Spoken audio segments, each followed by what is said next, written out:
वैसे कहा जाए तो रूस यूक्रेन युद्ध रुकने का नाम नहीं ले रहा, चाहे वो 1000 कोशिश कर ले ट्रंप, लेकिन ये होना तय नहीं है कि सीज फायर हो जाए। क्योंकि वहीं देखा जाए तो पुतिन कभी ये मानने के लिए तैयार नहीं कि हमने इनकी जो जमीन कब्जा कर रखी है वो हम छोड़ दें। वहीं यूक्रेन इस बात पर अड़ग है कि जो हमारी जमीन कब्जा की हुई है रूस के द्वारा वो हमारी जमीन वापस चाहिए, लेकिन ऐसा होगा नहीं क्योंकि दोनों ही देश बात मानने के लिए तैयार नहीं है। और ये बात हमेशा ट्रंप कह चुके हैं सीज फायर कर दो, लेकिन दोनों अपनी बात पर अड़ग हैं। पर इस समय जो हुआ उसे सुनकर आप चौंक जाओगे, क्योंकि आने वाले समय में इससे भी बुरी स्थिति पैदा हो सकती है यूक्रेन में। देखो बहुत कुछ चल रहा है इस वक्त जियो पॉलिटिक्स में, आइए जानते हैं क्या है पूरा मामला।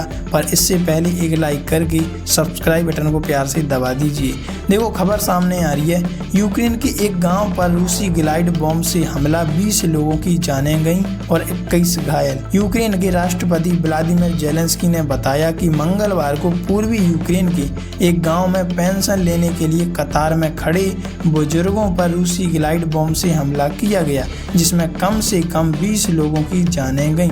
रूस और यूक्रेन के बीच करीब 4 साल से युद्ध चल रहा है, ये पूरी दुनिया जानती है और दोनों देश पीछे हटने को तैयार भी नहीं है। दोनों तरफ से एक दूसरे पर लगातार हमले हो रहे हैं। इस बीच मंगलवार को रूस ने एक बार फिर यूक्रेन पर बड़ा हमला किया। यूक्रेन के राष्ट्रपति व्लादिमीर जेलेंस्की ने बताया कि मंगलवार को पूर्वी यूक्रेन के एक गांव में पेंशन लेने की कतार में खड़े बुजुर्गों पर रूसी ग्लाइड बॉम्ब से हमला किया गया, जिसमें कम से कम 20 लोगों की जानें गईं और 2 दर्जन लोग घायल हो गए। दुनिया को खामोश नहीं रहना चाहिए और इस पर कड़ी प्रतिक्रिया दिखानी चाहिए और रूस के खिलाफ एक्शन लेना चाहिए, ऐसा जेलेंस्की ने कहा टेलीग्राम की एक पोस्ट पर। उन्होंने बताया कि यह हमला दोनोत्स्क क्षेत्र के यूरोवा गांव में हुआ।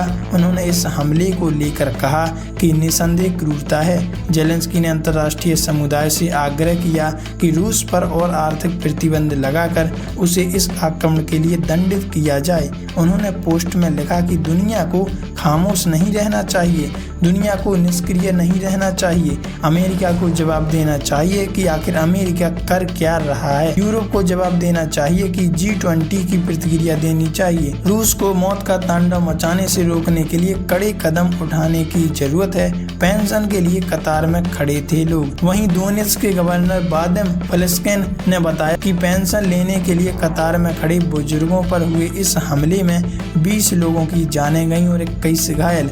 उन्होंने टेलीग्राम पर लिखा कि यह युद्ध नहीं, यह केवल और केवल आतंकवाद है। वैसे आप इस बारे में क्या कहना चाहते हैं? क्या ऐसी प्रतिक्रिया रूस को करनी चाहिए यूक्रेन के खिलाफ?